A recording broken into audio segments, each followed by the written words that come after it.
welcome to the Special People's Scrutiny Committee this afternoon. Apologies for the slight delay in start and a couple of technical issues our end.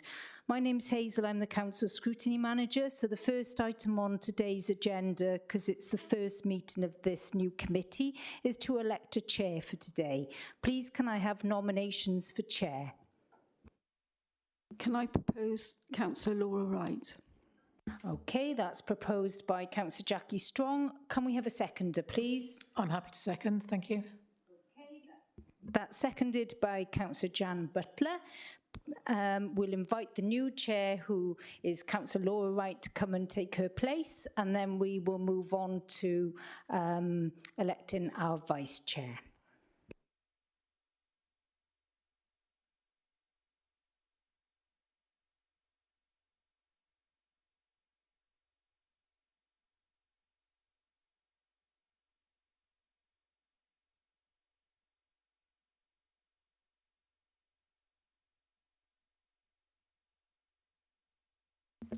Right, thank you very much, everyone. We'll now move on to the appointment of our vice chair. Have I got any nominations for vice chair? I nominate Jackie Strong. Thank you, Councillor Powell. Oh yeah, any other nominations? No, right.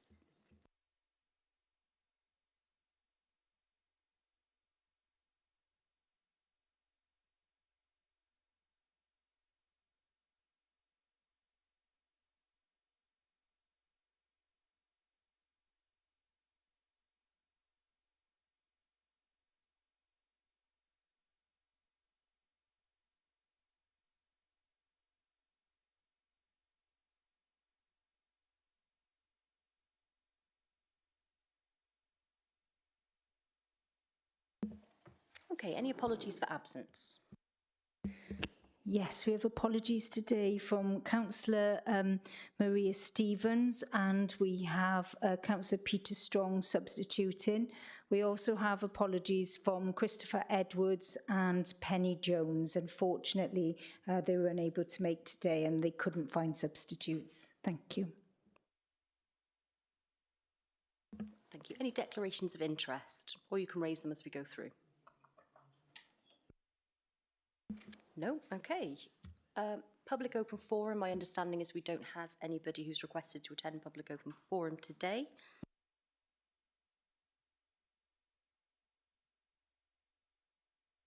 Okay, so now we'll move on to item 6, our Rapid Rehousing Transition Plan 2022 to 2027. Ian, would you like to speak to this first? Thank you. Yes, the report we've drafted for today is simply an update on our rapid rehousing transition plan. This is something that was agreed just over a year ago, and it's timely just to provide an update to the committee and the council with the progress that we're making and the challenges that still exist. You were pleased to know I'm not going to do the presentation, so I'm going to hand over to Becky Cresswell.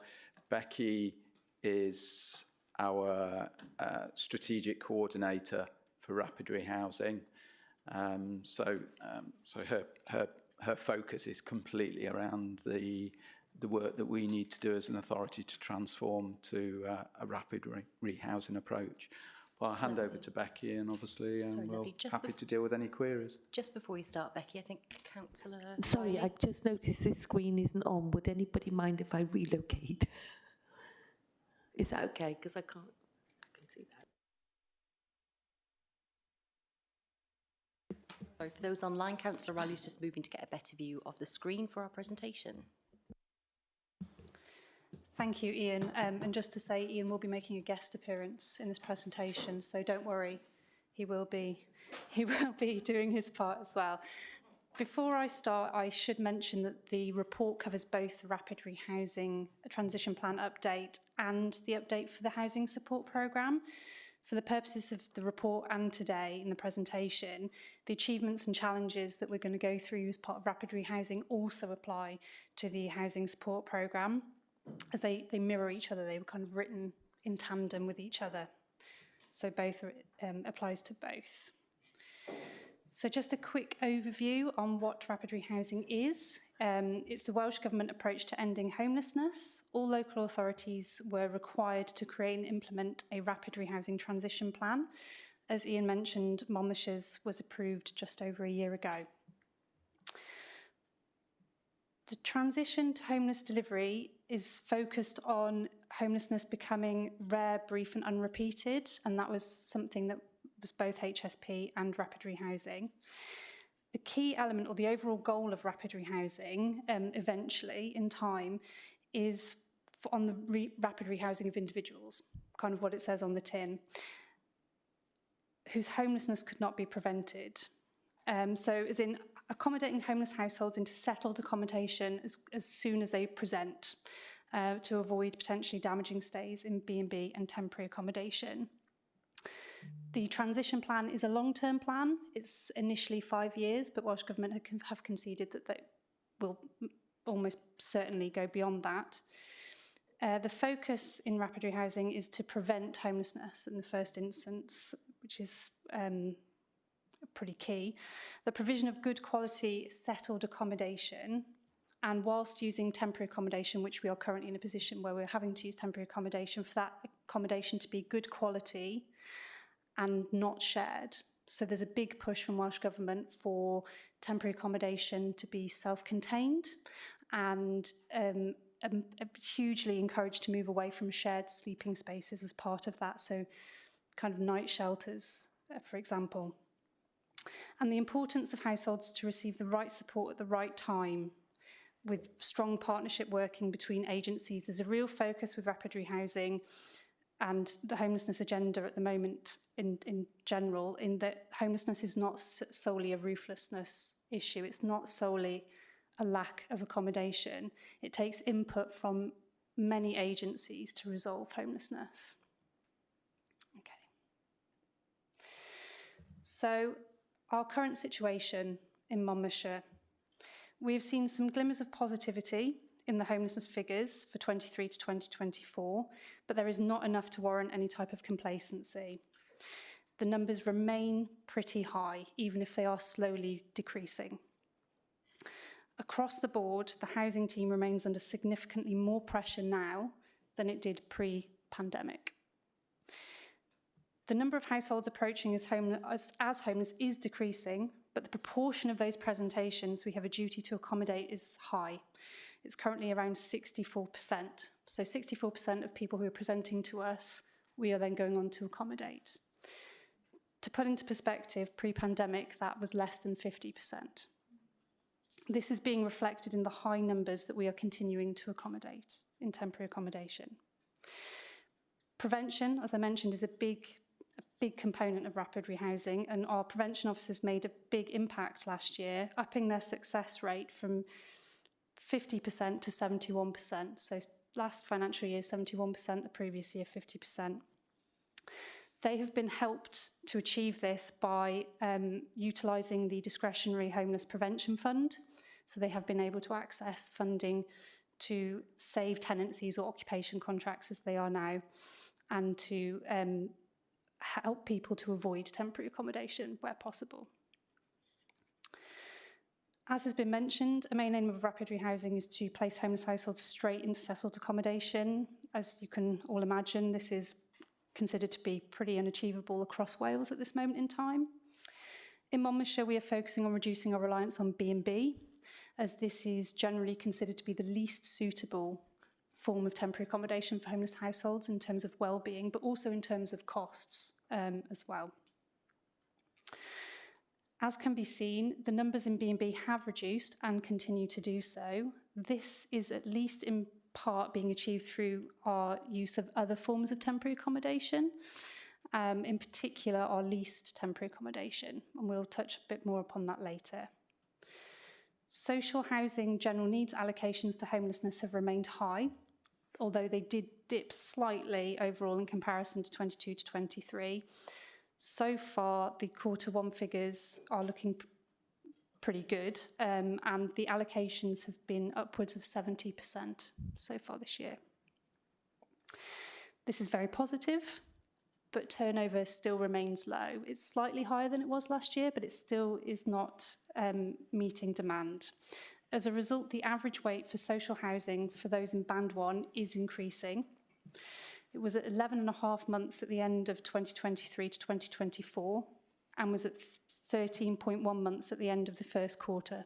So it is going up. Monmouthshire continues to see a high proportion of homeless applications as single-person households. There is a severe shortage of one-bedroom properties in the county, and this is contributing to bottlenecks in TA and increasing waiting times.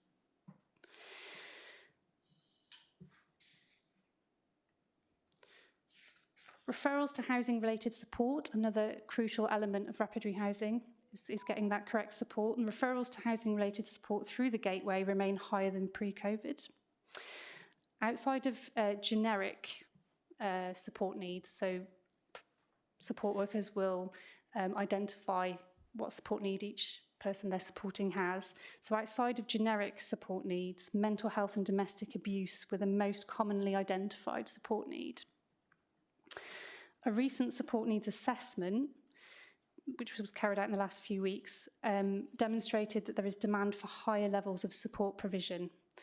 And the table in the presentation gives you the breakdown there, and that's for people in temporary accommodation. We have it for everybody using support, but that's unique to people in temporary accommodation and their support need breakdown.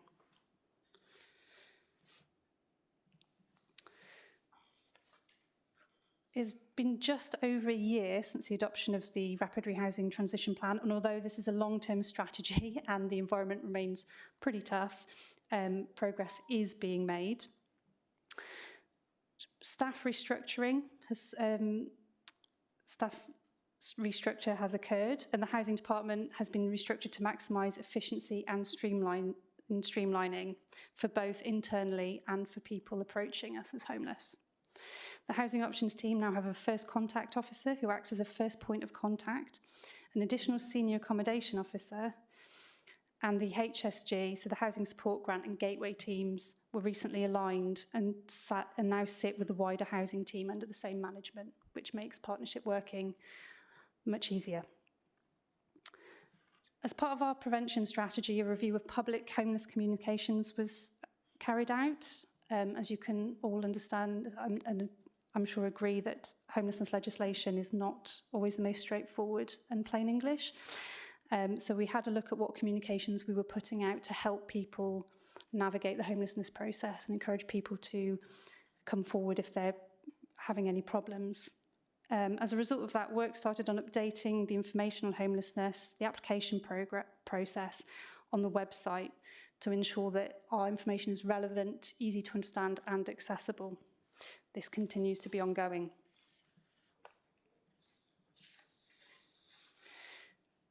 Crucial to reducing the reliance on B&B in the current climate is sourcing an alternative. In Monmouthshire Council, we have the letting service, and that has been a vital tool to help us to achieve this. To people who aren't familiar with MLS, Monmouthshire Letting Service, it offers a property management service to private landlords in return for us leasing those properties for temporary accommodation. Last year, a campaign was designed and launched at the USC show to promote the benefits of leasing to landlords, not just in terms of monetary, but also in terms of community as well. Monmouthshire has also started to look to purchase properties, and three properties were purchased last year to be used for temporary accommodation. As previously mentioned, the Housing Option team have been utilising the Discretionary Homeless Prevention Fund to directly prevent homelessness and working with households to address rent arrears and other costs that may be contributing to their housing issues. Registered social landlords are allocating consistently high proportions of general needs properties to those with a homelessness duty, and this is continuing into this year, as mentioned previously. The Housing Options team have also worked with our partners Home Search. they are the organisation that manage the housing register, to develop potential solutions to the barriers faced by some homeless households in accessing social housing. So a new procedure that applies a grace period to those who would be excluded from the housing register for things like rent arrears is being trialled. So they're kind of getting a grace period to try and avoid being excluded from the housing register. The Affordable Housing Strategy Officer has allocated 99% of the social housing grant for 2024 to 2025, which is establishing a positive pipeline of affordable housing. There was also 20 additional affordable homes for homelessness households delivered last year. And despite pressures, and we'll come on to this more later, the Housing Support Grant team managed to retain their support programme for another year. The Housing Support Grant and Gateway team have also developed a new process with Safeguarding team, good partnership working, which helps to identify victims of domestic abuse early and offer support. The effectiveness of this can be seen in the uptake in those supported by DA domestic abuse services. So we mentioned earlier that it was one of the highest support needs identified, and I think this is probably partly because of this. The council has approved repurposing some assets, such as a former agricultural property in Severnview, for use as homelessness accommodation. So there have been some wins this year. But as touched upon, the general environment remains challenging, and we are still facing challenges and risks when it comes to providing accommodation for homeless households. The biggest challenge, unsurprisingly, is housing supply. We are still having to use B&B and other unsuitable forms of temporary accommodation, such as shared accommodation, because there is simply not the stock or availability of alternative affordable housing options. With that comes high risks of landlords withdrawing their properties for use of temporary accommodation, because we've become reliant upon those services to house our homeless households. Local housing allowance rates were increased last year, but are still much lower than market rent. The low local housing allowance rate has significant impact for tenants or occupation contracts, which I'll get onto, but it also has an impact on us as well. In Monmouthshire, we are generally finding it very difficult to access the Welsh Government's National Leasing Scheme, which operates on a similar basis to the Monmouthshire letting scheme, except that the amount of rent we can pay landlords is capped at local housing allowance, and the incentive is for landlords to access property improvement grants. That's the main incentive. But the low local housing allowance and the general high standard of accommodation across Monmouthshire means that this is the grants are not as incentivising as they perhaps would be elsewhere.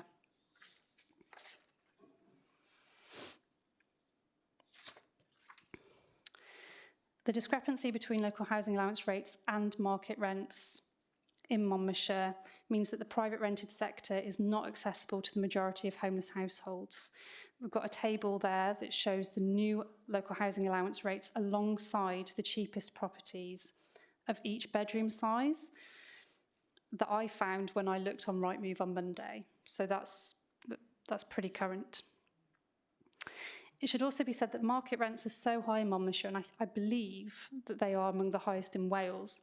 It is often prohibitive also to households whose income makes them ineligible to claim for any form of housing payments. So households that are employed, that are working, still might not be able to afford private rents in Monmouthshire. Housing support grant. Historically and currently, Monmouthshire has received a smaller share of the housing support grant budget than our neighbours. The last year has seen spiralling costs associated with providing housing support. Although there was a small increase to the housing support grant budget, this was to ensure the wages of frontline staff were raised to the Welsh living wage. The increase was not enough to mitigate the rise in inflation and the cost of living crisis.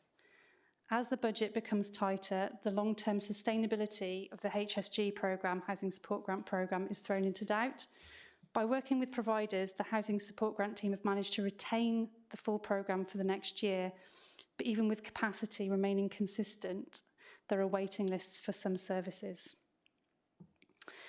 Most of the support services in the Housing Support Grant programme cater to households with medium to low levels of support need. The recent support needs assessment shows a sizable minority who require support above and beyond what is currently available. There is not room in the budget to effectively meet these needs at the moment, such as a complex needs provision and further mental health support. Staffing and recruitment remain an ongoing challenge to service providers. The level of pay for the levels of responsibility are generally not competitive with other positions in other sectors such as retail and hospitality.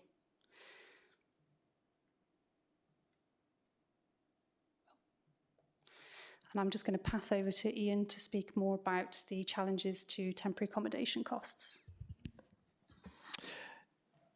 Yeah, this slide is to demonstrate one of the key financial issues that we've got as a council. As you're aware, we do lease from private landlords. The issue with leasing from private landlords, there is a different local housing allowance rate applicable to the tenants in those properties. So the tenant of a leased property can't claim as much as a tenant in a normal private sector property.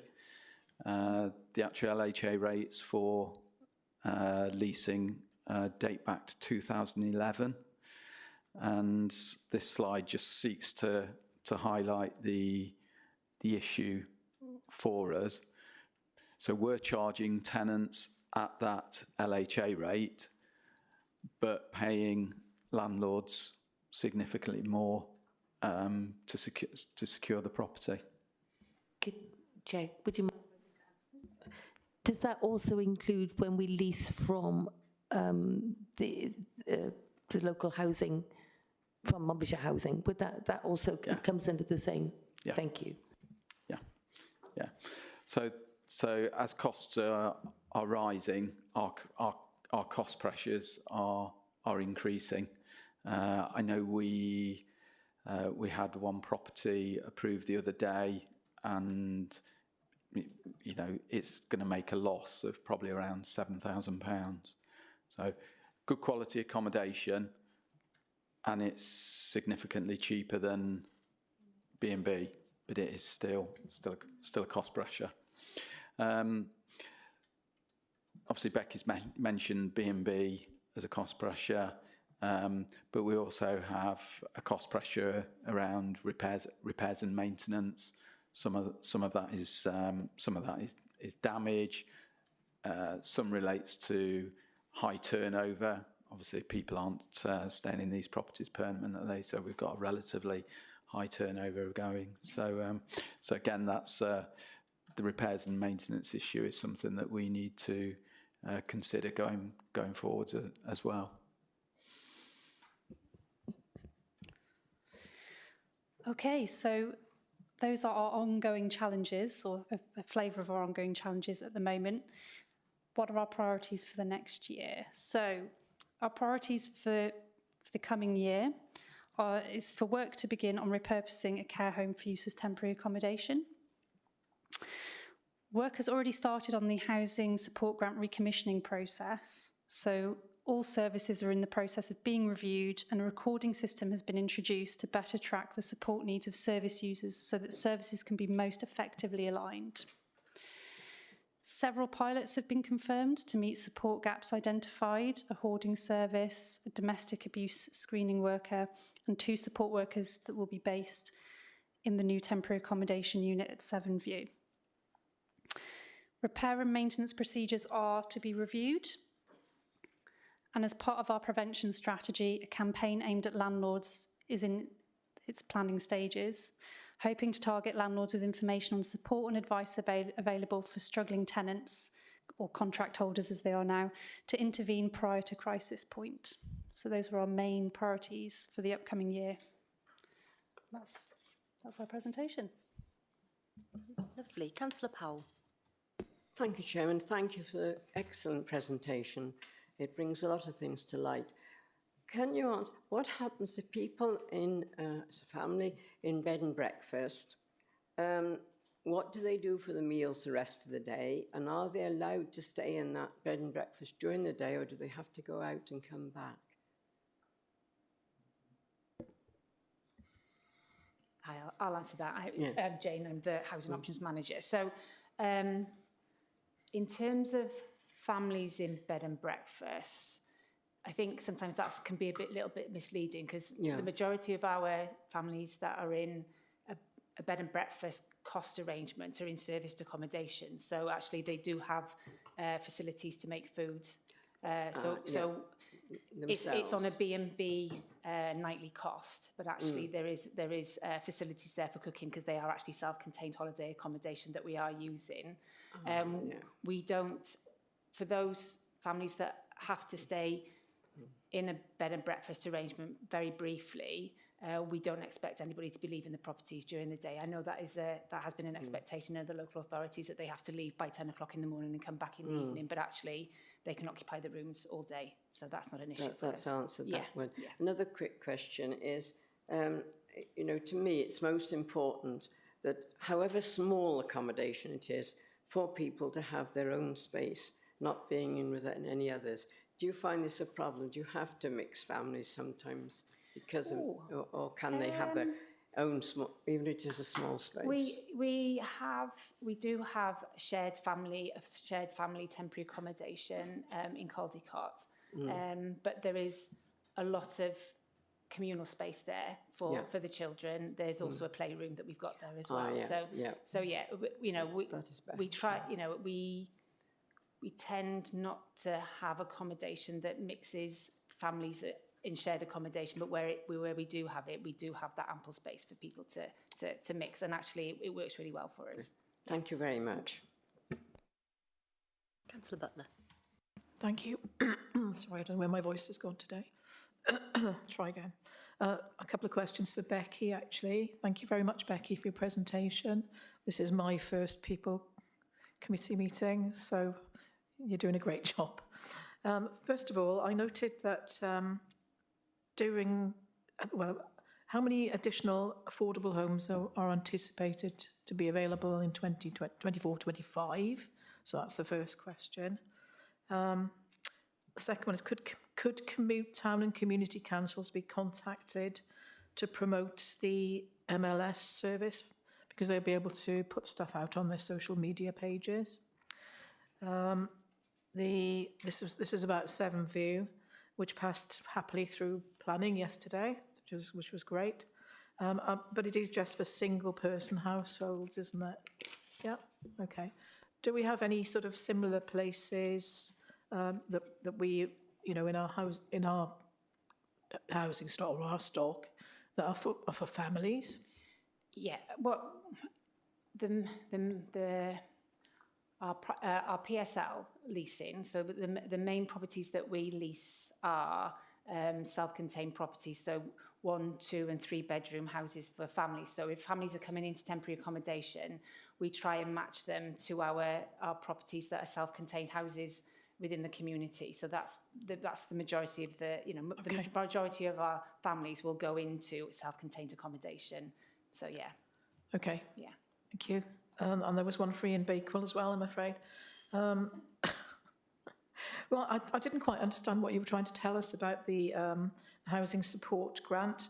Why is the local housing grant based on what seems to be 2011 data? I don't understand that. So if you can perhaps re-explain, because I don't get it. That's not housing support grant. Oh, right, that's the local housing allowance rate for leasing, and that is essentially it's the maximum amount that tenants can secure from housing benefit. So typically the market rents, well, not the market rents, but the rents that we have to pay the landlord are significantly higher than the LHA rate. So we can charge what we want, and I've got to be honest, we are having internal debates about it, but the But if we charge over and above the LHA rate, the tenant will have to top up themselves. So Thank you, I then understand. then it becomes unaffordable. I understand that now. Why is it stuck at 2011 rate? Yeah, I was just going to say, I think we do battle against that as all local authorities do, and we do lobby central government about that.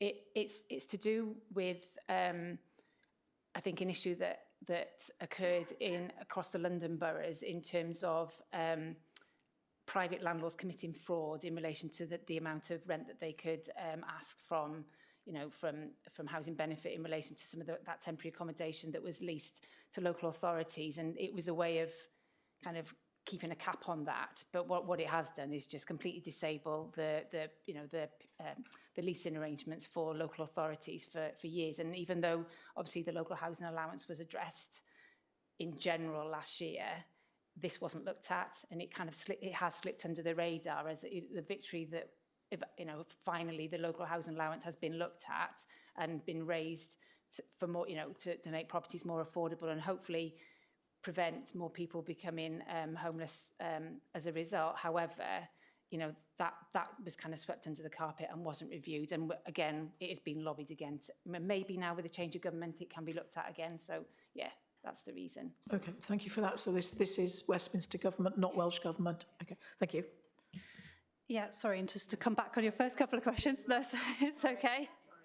To answer your first question, an approximate estimation on the number of properties is 130. And for the Monmouthshire letting service, and you mentioned about going to town councils? Town and community councils, most of them now have their own social media accounts, and they're pretty good at putting information out. That's a brilliant idea, and I will definitely take that back to my colleagues who are overseeing that project. Thank you. Thank you. Thank you very much for the report. It's really useful and very informative, and we appreciate the time that it's taken to pull the figures together. Quite concerned that the wait for social housing has gone up to sort of 13.1 months. That's a huge time to spend in temporary accommodation, especially if you've got sort of children and trying to get your kids to and from school or to maintain their sort of social networks. And I just want to ask, what are the projections, if you had a, for next year? Is it sort of similar sort of rise? The other thing that I do find a bit of a worry, and it might be that you're just identifying more households that have a female as head of household that is experienced domestic abuse. That's gone up quite high. But I do note within the report there are sort of things that you're going to put in place with workers and specific sort of support for those households. It's really good that the aim is that homelessness is sort of rare, brief, and unrepeated, and unless people get the tailor-made sort of support that will sort of recur, and that's great. But I don't know whether this is a dafty question really. When you talk about sort of leasing properties, you're not leasing properties for long-term lets, are you? It's just to alleviate the B&B and the temporary sort of demand. Is that right? Yes. So lease properties will be couple of years that we'll lease from a private landlord. For the national leasing scheme, that again is slightly different in that depending on how long a landlord signs a lease with us, they will get a certain amount of grant. So they're incentivised to sign longer leases, but at local housing allowance. So it would always kind of wash its face in that kind of sense. But yes, for our own Monmouthshire letting service, they are shorter leases. Your question about the average wait for social housing, unfortunately the trend is upward, but I would say that it is an average, and it can be skewed by kind of odd and outliers. I would also say that what's causing that wait is probably predominantly the need for one-bedroom accommodation. So I would say that it's probably less likely that families would be having to wait as long, because there is more of a turnover of that kind of accommodation. We have a real shortage. Our real kind of crisis is with the single person households that are having to wait that long. The domestic abuse figures, yes, when I did the reports, they were quite shocking at first, but I spoke to Trudy and the Housing Support Grant team about those figures, and I think we can put that quite significant increase down to the new procedure that they've put with safeguarding. So I think it's actually a positive. I think it's that procedure is helping to identify people who have experienced a domestic abuse incident earlier that might not otherwise have come through to us. So it's not to say that it wouldn't have still been going on, it's just that we're aware of it now. So yeah, that's how I look at it. Just to sort of follow up on, if the figures are skewed by sort of single homelessness people waiting longer, can you give us a sort of an average wait for a family that is in temporary accommodation? I wouldn't be able to do that off the top of my head. Yeah, certainly. And I will definitely go back and see if that is something that I can tease out of the figures that we have. And if that's something that I'm able to report on in terms of bedroom need. So I was wondering, I think one of the, well, this is, we're clearly in a very challenging situation, but a piece of good news is this rate of successful prevention going up from 50 to 71%. Just wonder if you could give us a bit more background about what's led to that and what your kind of actions have been that have brought this about. I could, but I'll hand over to Jane, because she manages the prevention team, so she would probably be able to sing their praises much more accurately than I would. Yeah, so obviously we've had a restructure, so we do have a dedicated prevention team now of, sorry, look at it, I can't see. We do have a dedicated prevention team. We've also employed a senior housing options officer who provides a lot more direction to the team as a whole. I think we've also been doing ourselves a disservice as a team and taking people through to the homeless stage a little bit too soon. So actually we're keeping them at the prevention stage longer, which obviously has kind of boosted the figures in terms of our prevention figures. So actually we have probably been preventing people through the prevention duty quite well. It just wasn't kind of coming through in the figures in the way that we were recording them. So actually, we do have quite a high prevention rate.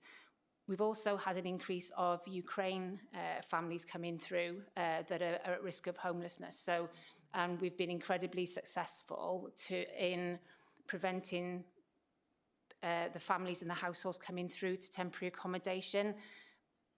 Dare I say it, but some landlords are more happy to let Ukraine households than they are to homeless households. So we have been able to prevent Ukraine households into private rented, which we wouldn't necessarily be able to do with some of the homeless cases as well. But I think we've got a more robust system internally in terms of our prevention team.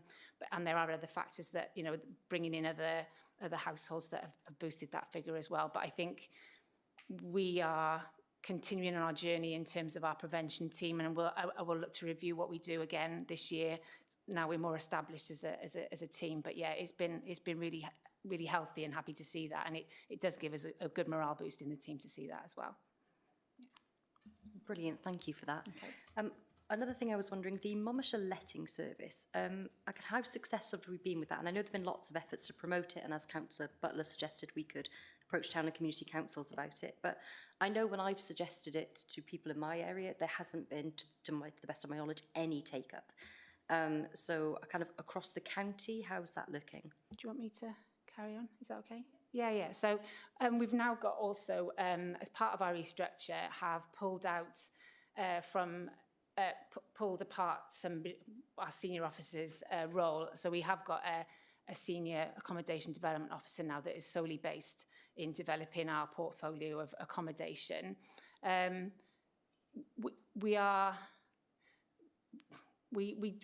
do have a number of landlords that do approach us in relation to properties, but a lot of the time they're 3-bed houses, and actually our demographic of people that are in accommodation are often a 2-bed need. So actually we do get the offers, but the house size is not actually what we need, and we're desperate for 1-bedroom properties, and they just simply don't come forward because actually they're not profitable for a landlord to lease them for us. What I will say as well is that within the Monmouthshire letting service, we are losing a couple of the landlords because they want higher rents, and we have got to manage that as a department in relation to the loss.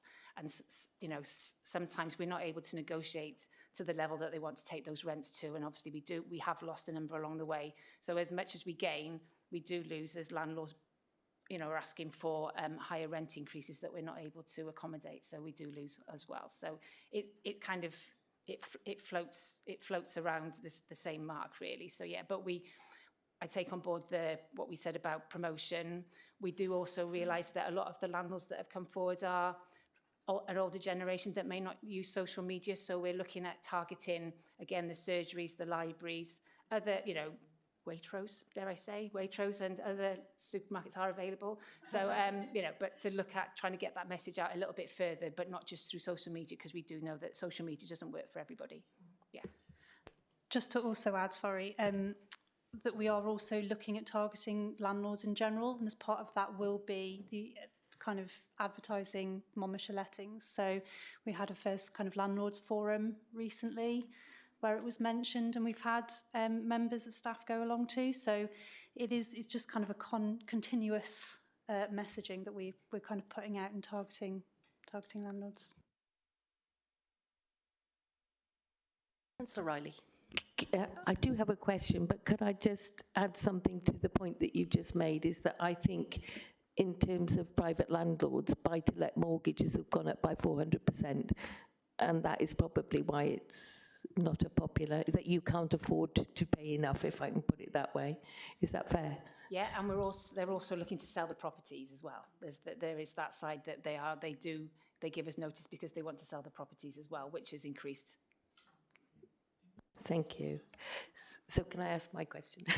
Thank you.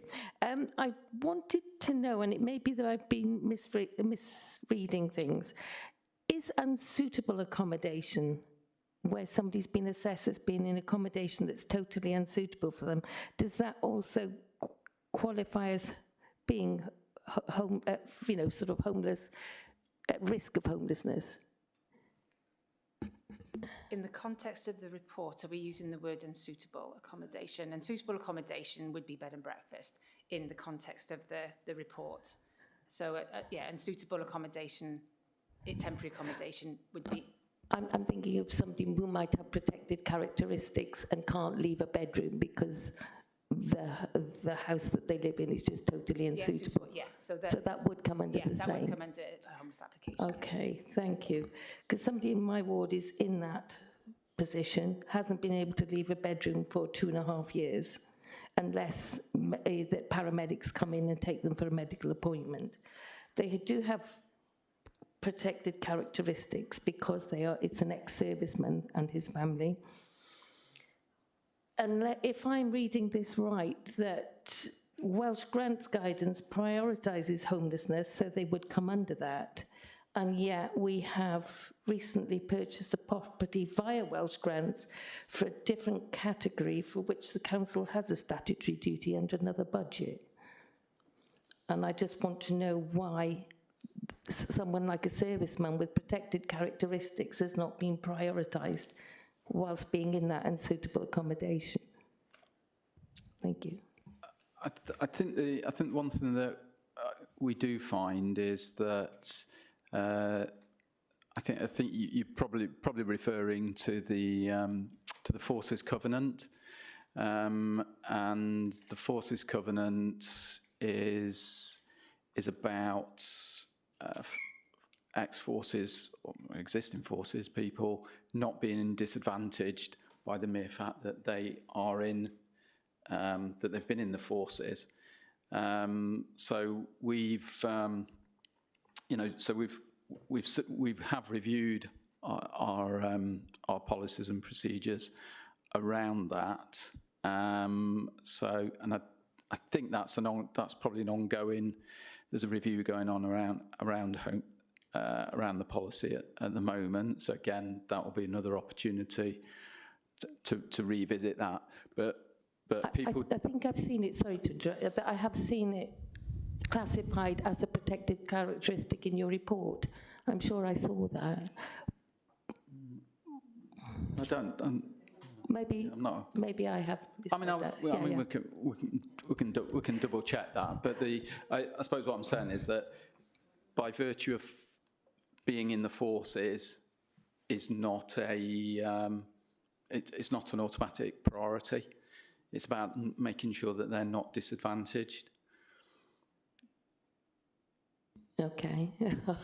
I would say that they are disadvantaged, but that's, and I'm aware, because we've had this discussion, that there are absolutely no properties that meets this person needs within the housing stock. So if we have that capacity to buy, which your report indicates, why would we not buy for that person when we seem to have purchased another property with a Welsh grant for a different category? I may be just reading this wrongly.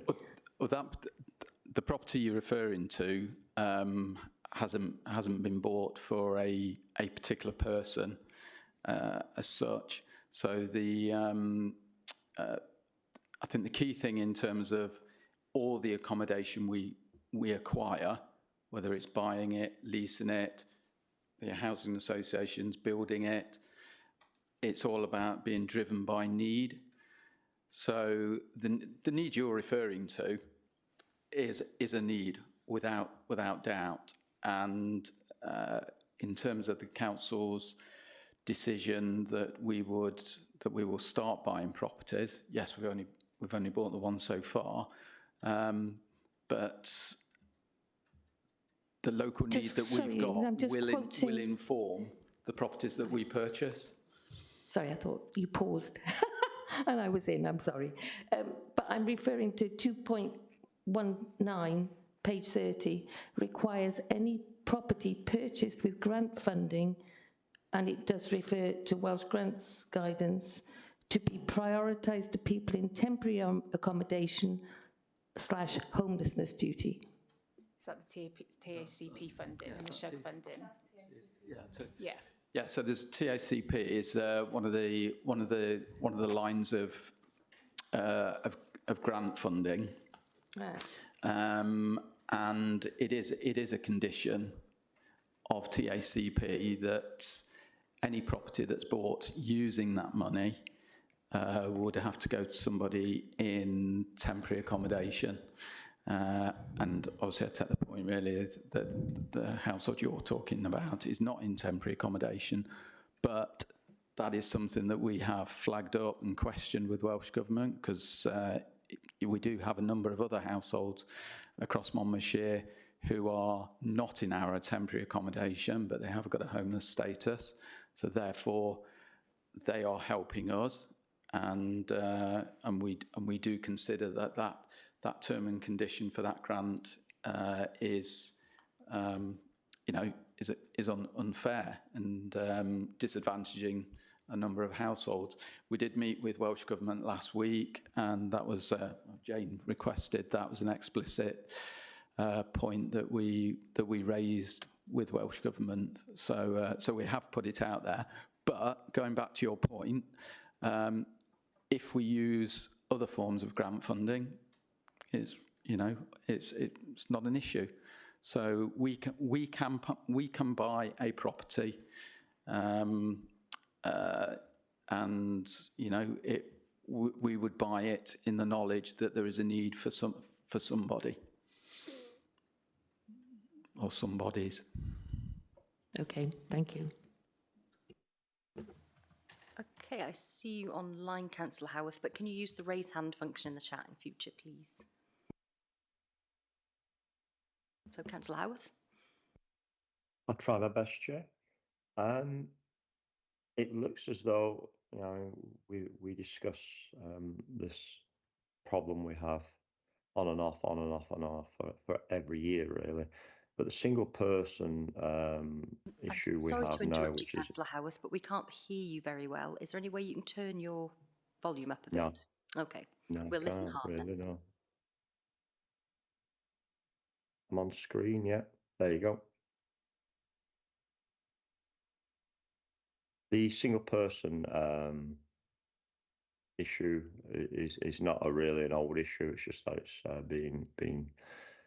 being percentage a lot higher than it has for some time.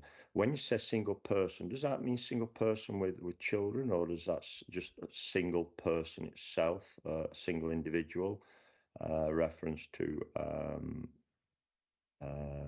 non-childless or male or female? That was my one question. My second question is, you've got no data for 23, 24 for affordable homes being delivered in Monmouthshire. Could we please have that data? Because that should be available now up to the end of March.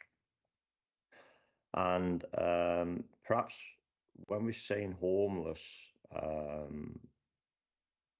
perhaps a bit like affordable homes, we seem to generically class it as not a good word. Is there any thoughts on perhaps we could revisit the side of saying somebody is homeless by perhaps using a different kind of terminology, which would help? Because like you said, with private landlords, they look at things in a way that, and that's why probably the rental. Well, we know it's the rental market that you know, we put the prices up and we veer off it because we can't afford it. But that works the other way as well, because you may have a lot of people who are in a financial situation where they're not homeless. They don't come onto the tier of our ladder for a property, which I know many people in my area would love to, but they've got no chance. So they have to go into the private sector to rent, and that becomes a problem also, because they've got to find the extras monies which landlords want to drive up the price of the private rent. So they've got to find that money also. So it's a catch-2 scenario for everyone really, in the marketplace. And I believe that whatever we do for the homeless side of it is going to drive the market the other way also. So it's a no-win scenario. I believe our social landlords, the Mellins and the Monmouthshire Housings, should do more to help us, and I think I'd like them to give us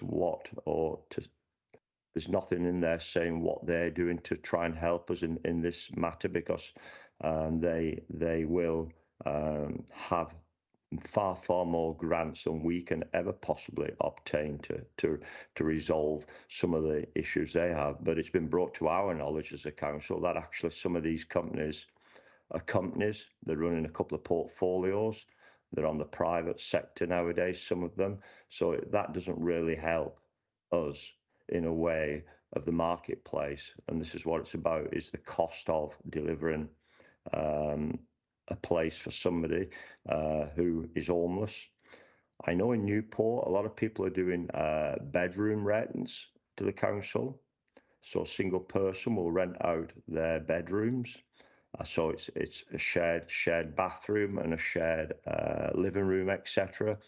And I'm sure we could probably look at that a little bit better than what we are doing. I know it's going to be difficult to have, especially for the singles, bathrooms and joint facilities, so they have their own facilities. That is really difficult, because you're talking about square meterage there of quite a lot, and when you talk about square foot to square meterage, it's all about money in the private sector at least, and that is why possibly we do struggle with that. And the other one, I just wanted to know, Ian, you said something there about you spoke with the Welsh Government only last week about the grant situation. Can you just remind me what that was, why we were suffering because of the Welsh Government not giving us the support in the monies there? I just couldn't get a gist of what that was, and just a breakdown really of why others have it and we don't get it, because I thought in our opening statements here it was said that we don't get as much as what the others get because of some kind of ruling. Can you just help me out on that one, please? Thank you, Chair. And sorry, I can see myself on the screen there, Chair, in front of you there, and so I don't know why you can't see me. Oh no, we can see you. It's just that, you know, as we do in full council, use the raise hand function in the chat. That's all I was asking for. I couldn't see. Oh, I thought it was on about the screen. No, All right, no, sorry, not all that. right, all right, thank you. So picking out, you've got a couple of queries there. I'll let Becca answer the initial ones, but the first query was about the RSLs and your feeling whether they could do more.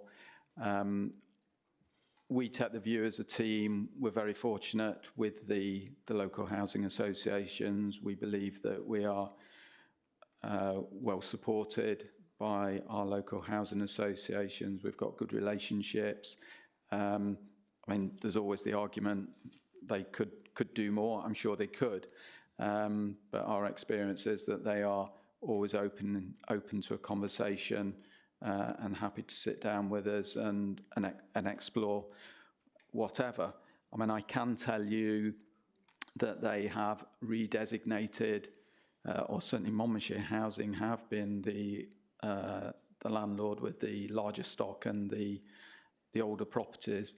They have redesignated hundreds of OAP properties to general needs in the recognition that we've got a lot of single people. They've give us a good proportion of lets for homelessness. It's, you know, again, there is scope to provide more, because obviously, anything less than 100% is not enough. But there is a balancing act for us all, not just Monmouthshire Housing, but for us as the strategic authority.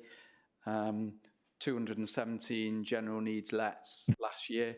We could fill them with homelessness quite easily, but we all need to remember that there's other people on the waiting list that do need accommodation. And again, particularly thinking about people that are on the waiting list because of medical needs. We've got its impacts on existing tenants who want to transfer. So there is a big balancing act. And I do know there is a suggestion that Monmouthshire's the number of lets that go to homelessness is the highest in Wales. I don't know whether that is. I've not seen that confirmed, but that's the rumour on the block. But you know, at the end of the day, we know from we sit in many networks with other local authorities, and I think we do get a good deal. We often sit in meetings where other authorities, comment on their housing associations. They're doing a lot with Sally Mayrick, our strategy officer, who's working with the social housing grant. So we know they're buying up additional properties, like typically ex local authority properties. That fits in nicely with our current management arrangements. And we have many a conversation about individual cases. So I say that's not to say that the job's complete. It's not, and we have ongoing conversations. I had a meeting last week with John Keegan as Chief Exec of Monmouthshire Housing, and I've asked him that can we revisit town centres you know, are there more opportunities in the town centres? So again, John said, you know, so John and I are due to go for a wander down the high street and you know, give some, you know, revisit this as an idea. So so yeah, there is always more that can be done, but I think we're reasonably well looked after. Your other point, Simon, about the grants. It's not that we don't get grant compared with other authorities. It's not that we're not getting grants. You know, these grants are available across Wales, but being a small authority, we get a small proportion. I think that's the, you know, and when there's an uplift of a small grant is a small uplift. Our particular conversation with Welsh Government has been particularly around housing support grant. As we sit here, we know we've not got enough housing support grant for certain needs, particularly complex needs. And we have spoken to Welsh Government about our grant allocation. They have said that they accept that the current formula doesn't work for us, and we are disadvantaged as a council. But you'll all appreciate that it's not an easy job for them to change the funding allocation formula, because there's always winners and losers, and it would impact on other authorities. So it is a difficult one for Welsh Government. Obviously, all we can do as officers in the meantime is continue to make the case that that we don't have enough grant. I think it's incumbent on us to make the current grant work as hard as it can for us. As Becky said, one of our priorities for this year is to recommission the Housing Support Grant Programme. Part of that will be looking at how we can squeeze more value out of the money that we've got. So, you know, so for example, less contracts. So there's, you know, so overheads are reduced, and, you know, management costs are reduced. But there will be some difficult decisions to make. You know, we will have priorities to meet all of the needs in Monmouthshire, but something will fall off the end that we can't fund, and that's whether it's a homeless project or not. It's still a difficult decision that we've got to make. So I hope that answers your questions, Simon. I'll pass to Becky for the few beginning ones. Yes, the first one, I think I can confidently answer. So that's single persons. When we refer to a single person household, we're referring to somebody without dependents. So just usually a single adult without dependents. I just want to clarify the question around homelessness. You mentioned using the word homelessness, and if I understand correctly, it was to do with landlords and whether or not that's kind of off-putting to landlords for leasing. Is that what you were suggesting? Yeah, I think there's a stigma around a lot of things, and I'll just take affordable homes, just on a planning issue and things like that. So when you start discussing that, we're looking for 5, 6 properties, call them single dwellings, etc., or what would you like them for, etc. Or, well, we've got a couple of homeless people who are in bed and breakfast. All right, yeah, well, and you see my point, and I do think that perhaps when that is played into the system, that somebody finds out that somebody's homelessness, and I think probably it's a lot better than what it was. But if you said to like, oh, we've got a homeless man here or woman, you think they're pushing a trolley down the road. You see me, and that is not the case. And I think the stigma around homeless now is better, but it's not right, because somebody could be homeless for many reasons, not that they want to be homeless. And I think the stigma around that does not help, i.e. with probably landlords. And I was just wondering whether there is a way of working around that, because I know you'd be contracted to say, well, these individuals or this individual or he or she or whatever has had a crisis in their life, and some people have a different way of looking at it. But I think homelessness has a stigma built around it, and I just wonder whether there's work being done around perhaps just reclassifying homelessness. It's just a word, and I think just does not help with landlords. And I think we had that conversation, Ian and many of us, some time ago on affordable homes, didn't we? Where a place to call home, etc., sounds a lot better than saying, well, we're going to build 200 affordable homes here. So it's the stigma around it. That's what I was getting at. Yeah. Whether we've had any thoughts on that.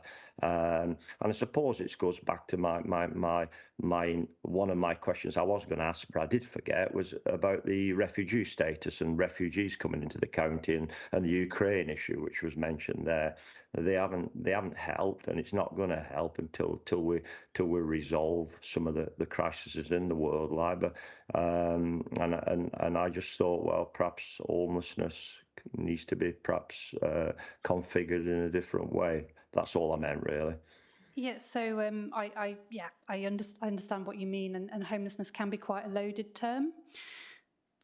When we launched the campaign last year for Monmouthshire Letting Service, this was something that was considered quite heavily. But we have a couple of issues, and one of them is that for a number of people that inquire with us for Monmouthshire Letting Service, it's not for money necessarily. So we have, I mean, if we were leasing to the local authority, you would generally probably get less than you would if you rented it out in the open market. So for some people, homelessness is actually a draw. So they've inherited a property, they don't know what to do with it, and so they kind of want to do something good for the community. So last year, when we developed our Monmouthshire Letting Service campaign, we moved away from our previous kind of messaging to landlords, and it was all around the community and helping local families to remain in the community and to build lives in the community. So the entire campaign last year for our Monmouthshire Letting Service to private landlords moved away from kind of homelessness and was more based towards community and community cohesion. So we have looked at it, and we have tried different methods. But yes, it's a difficult one because for some people it's loaded, but then for other, it's a loaded term, but then for other people it's a draw for them to come and help. So removing it altogether could be a bit of All right, thanks. shot in the foot. Great, thank you. Councillor Strong, Councillor Peter Strong, is your question, has it been answered, or is it something novel that we can cover? Can you hear me? You can hear me? Yeah. Okay. I can hear Councillor Harrow loud and clear from home, but you're very, very faint in the chamber. I just wonder if there's a problem at your end. But if you can hear me, I'll proceed. Yeah. No, you can't hear me, can you? Yes, sorry, we can. Yeah. Oh, you can. Okay. All right. As Armed Forces champion, I'd just like to pick up on the point that Councillor Riley raised. Obviously, I'm aware of a case, but obviously we can't say much because it's confidential. But really, just I'd like to thank her for her persistence in that case. I know it's been going on for a long time, but I'd just like to clarify my understanding of the situation that Ian explained. As I understand it, if you're a recent veteran, you are assessed for which band you're in, and if you're a veteran, you go to the upper end of that band. So if you're in band 1, you go to the upper end of band 1. But if you're in band 2, you don't go into band 1, and therefore your chances of getting rehoused are not. Oh, I'm afraid we've lost everybody online.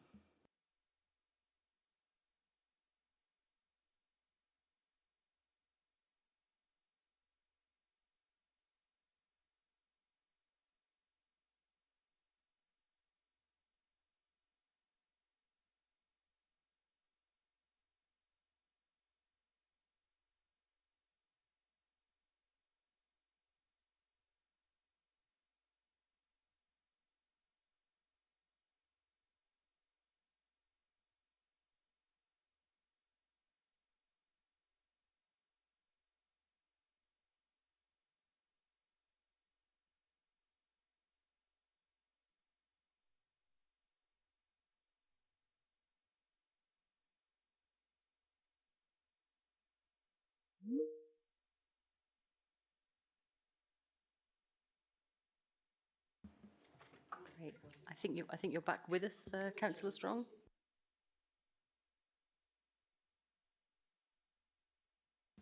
Right, can you hear me, Pete? No, I'm going to leave it because I can't hear you. The Okay. sound is far too faint. Sorry.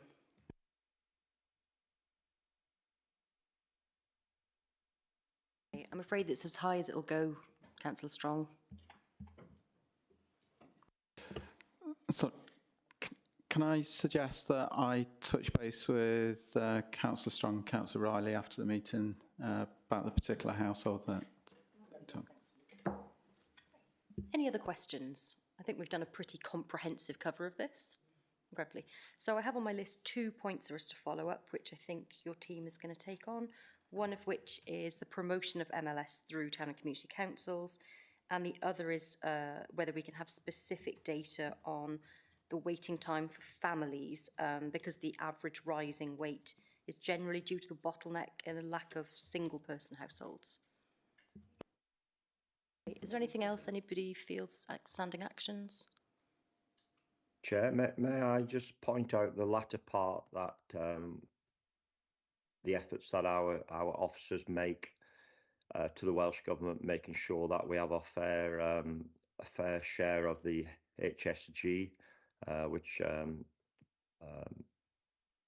Mr. Batewell said that we don't seem to be having that, or we're having what we're entitled to, but others have more because of the formula that's used. I think it's important that we keep that on the agenda, because it is important that if we're spending a great deal and we can't afford to spend that, we've got to find that money from somewhere else, whereas others seem to do very well. So I think that would be making sure that the HSG formula is revisited whenever we can revisit with our superb officers, really, to do that for us.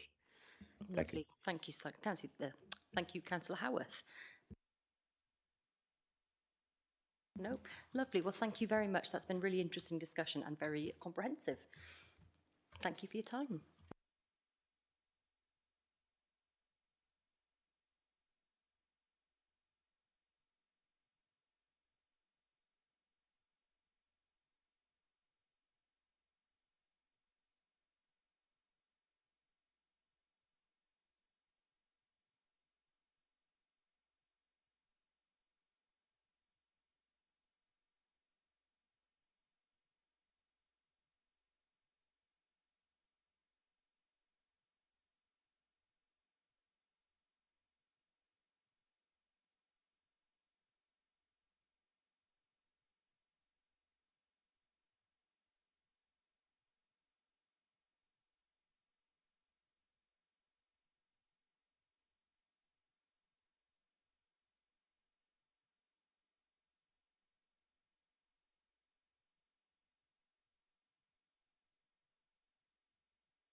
Right, councillors, sorry, we're just gonna get a move on. Councillors, thanks. Right, item 7 then, please. People with care experience. Jane, I think you're introducing this item, is it? Or Ian, are you doing it? Yeah, thanks, Chair. Now, I'm just very briefly just set the scene. So I'm introducing this both as Cabinet Member for Social Care and Safeguarding and Accessible Health Services, but also as Chair of the Corporate Parenting Panel. And I just wanted to sort of introduce these remarks by just saying, I think, my belief that our role as a council and as individual councillors, our role as corporate parents is the most important responsibility that we hold. And it's in that context that we're bringing forward this paper, because any good parent would and should continue to have a continued interest in their child throughout their adulthood and to seek and promote their lifelong well-being. And it's that responsibility, that lifelong responsibility, that we owe to the young people that have been in care is the rationale behind this paper, which has been endorsed by the Corporate Parenting Panel. But I'm going to leave it and hand over to Jane Rogers, who's Chief Officer for Social Care, to talk through the proposal. Thank you, Councillor Chandler. Good afternoon, members. Bringing forward this proposal to consider, we're bringing forward this proposal to consider some tangible steps which the council could consider taking to help overcome disadvantages and discrimination that is faced by care experienced people. Members will be aware that we already have duties and responsibilities for care leavers up until the age of 25. However, for many, disadvantage and discrimination arising from being in care as a child is lifelong. And research into outcomes for people with care experience consistently shows that they are generally poorer than the wider population in key areas such as employment, housing, mental health and physical health. Over recent times, voices from care experienced people have been gathering force in raising these issues and asking that lifelong disadvantages are recognised and that where possible, steps are taken by corporate parenting bodies to help overcome them. This strength of feeling from the care experienced population is very much shared by the care experienced young people we have contact with through our corporate parenting panel. Some councils have taken the approach of treating care experience as though it were a protected characteristic. Clearly, it's not defined within the Equalities Act, but treating it as though it were a protected characteristic. However, in Monmouthshire, we have taken the road of wanting to put in some tangible measures so that we really ensure that we're doing something to tackle disadvantage rather than just making a general commitment to treating it as though it were a protected characteristic. So for these reasons, we've come up with three proposed areas that we'd like to take before Council for their consideration. That care experience is added to the Council's integrated assessment so that any decisions that are made by the Council, the impact on care experienced people would be taken into account, whether that was negative or positive or neutral. We're also proposing that we would want the Council to extend the guaranteed interview scheme to all care experienced people where they meet the job specification, not just those who've been in care through Monmouthshire, but who have been in the care of other local authorities too. And we'd also like the Council to give consideration to care experienced people when the Council is setting and reviewing the Council's strategic equalities objectives. So we feel that these are relatively small but very tangible steps which we could take and that would help improve the life chances for people with care experience and help raise awareness of the inequalities and prejudice that they face. And importantly for us, it would also help us to provide validation to care experienced people that their views and feelings and the experiences that they have within their lives have been heard. Thank you. Great, thank you. Councillor Strong, Jackie Strong. That's it. Thank you, Chair, and thank you, Jane and Ian, for bringing this to our People Committee. I too am on the corporate parenting panel and had the opportunity to chat to some of our young people that have experienced sort of care or sort of foster care within the county, and actually it's been a real pleasure to engage with them and to listen to their ideas about how we might support them in their sort of future lives, really. So I really support this, I really welcome it. I'm also quite cheered that we're not just going down a sort of tick box of just saying we're going to include this in a sort of semi-protected characteristic, even though it's not actually in law with the Equality Act. But we're actually going to make some, it might seem like sort of small steps, but tangible steps where we can actually flag up that this council, our Monmouthshire County Council, are quite serious about our support to people that have been through the care system, both that are young people that have gone through Monmouthshire sort of care system, and other care experienced people and adults that move in to our county from outside. So thank you very much for bringing the report to the council, and I really welcome it. Thank you. Lovely. Councillor Butler. Thank you, Chair. I too support this initiative. It sounds really good to me. And thank you, Jane and Ian, for bringing it.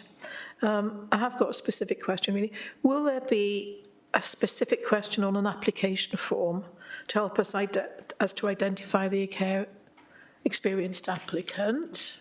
You know, how are we going to find them? And will it be made clear why we're asking that question? Because I know people who, when they fill in application forms, perhaps who have a disability, will hide their disability, not realising actually it's a protected characteristic, and it's an advantage to say that you do have a disability, if you like. So those are the two questions, really. And I very much approve of the extended guaranteed interview for people from other areas. Thank you. Thanks for the question. So on our application forms, currently we have are you a care leaver, so we would change that to make sure that it was clear that it was a care leaver from any you know, not just Monmouthshire. I'm not sure how quickly that can be achieved, because obviously there's quite a few steps to go through. You know, obviously we'd need to take this to council first in any case, but it is something that can be achieved. We've already got the sort of the section, so just be an amendment to that. And I think you're absolutely right. You know, we can only identify people if they self-declare, but you know, what's perhaps hopeful in that sense is that, you know, there's quite a strong community of care experienced people, particularly within Wales.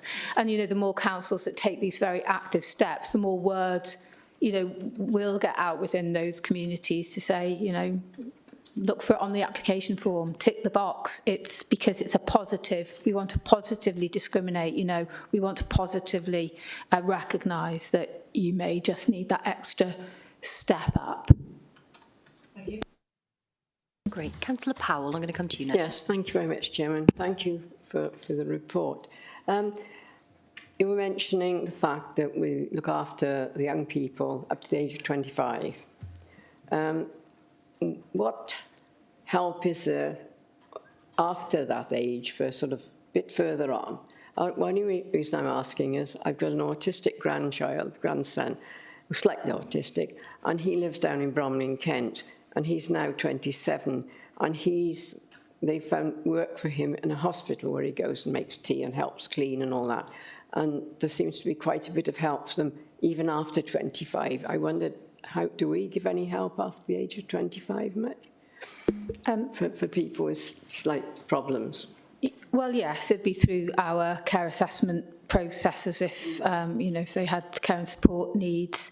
For young people, the statutory requirement, for young people who've been looked after, the statutory requirement to them, the statutory duty towards them ends at 25. But if they have ongoing care and support needs, so physical or mental health issues, housing needs, if they're homeless, you know, that duty will be picked up elsewhere in the council. But from a children's services perspective, they'll no longer be defined in law as that young care leaver once they're past 25. Yeah, of course, and that's partly why we're bringing forward this proposal in many ways. Councillor Riley.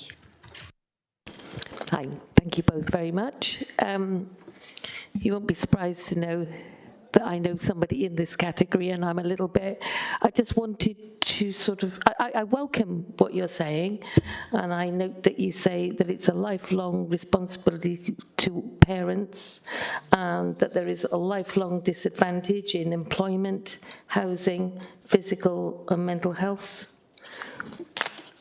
And I note that that person also suffered, the person that I know, who's in their 60s now, suffered in many of the ways that you've described in your report. This a very good friend of mine was actually accommodated for several years in the last home that Monmouthshire had as a residential care home, and she's in the most appalling physical condition. She suffers with trying to get employment. Financially, she's been hugely disadvantaged over the years. We've had parallel lives, but we don't have parallel futures from here. What would you say to her about her circumstances?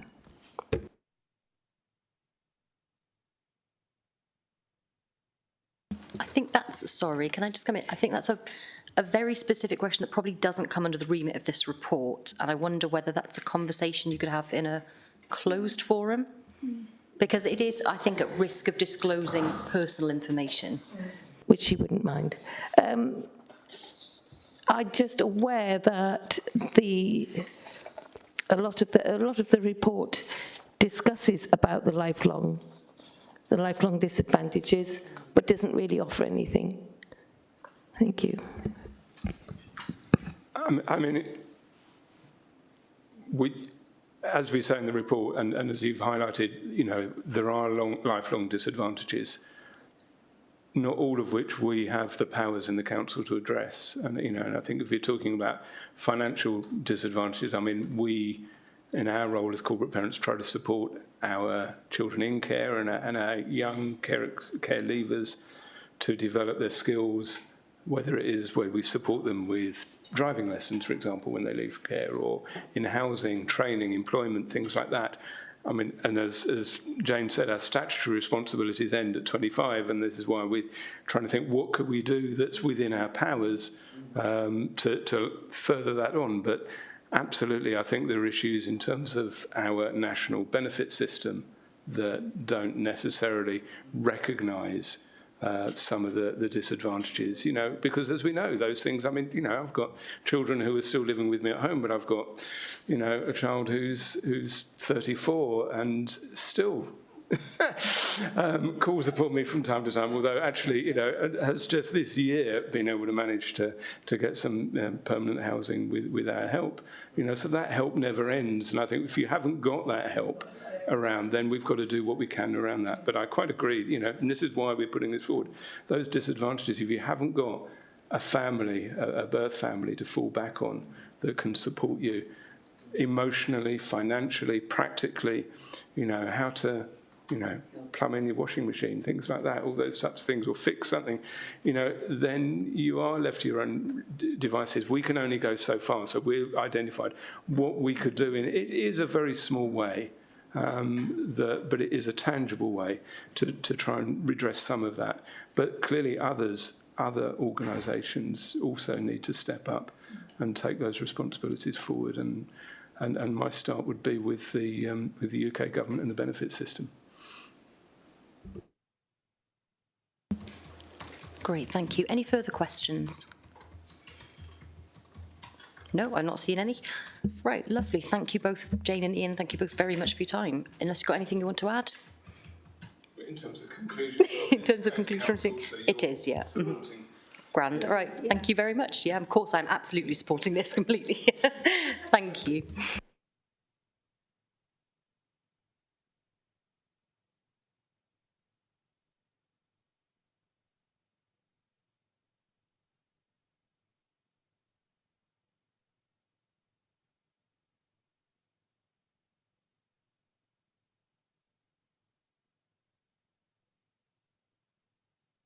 Okay, just for those online who may not have heard, the committee doesn't have any further questions and is in support of this report, and it will be going to full council for further discussion in the future. Thank you, that's fine.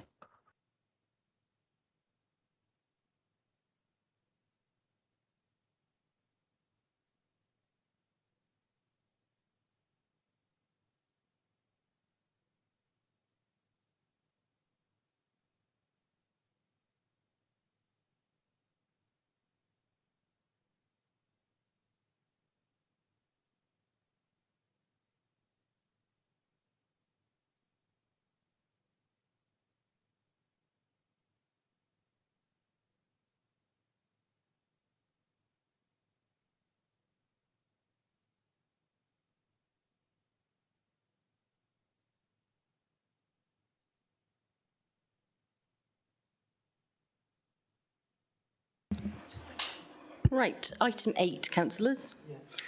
Sorry. Another meeting to go through. Is there much more to be done? No, we're nearly finished now, Councillor Powell. Sorry, I won't keep you much longer. Just item 8, our forward work programme and action list. Mainly just to remind everybody that we have another meeting next week at 4:30 on Wednesday, which will be for attendance of these committee members and also for other councillors too, if they so wish. We've got one on Tuesday as well. Tuesday as well? Yes, please. Yeah. Yes. Yes. I don't think people at home can hear us without our... It's the morning one, I think. It was a morning one, yes. Because I got this one mixed up. I nearly came this morning instead. Chair, can I ask, are we going to set these now as generally on a Tuesday, or? As per the council diary for now. If it becomes problematic later, we can revisit it, but I know people have had problems sometimes if we move meetings around outside of the agreed calendar. And last but not least, I think that's covered point 9. So point 10, to confirm the minutes and minutes of the previous meeting held on the 16th of April. Any matters arising from the minutes? God, is it that long ago? Maybe that's been covered now. I think it's been covered.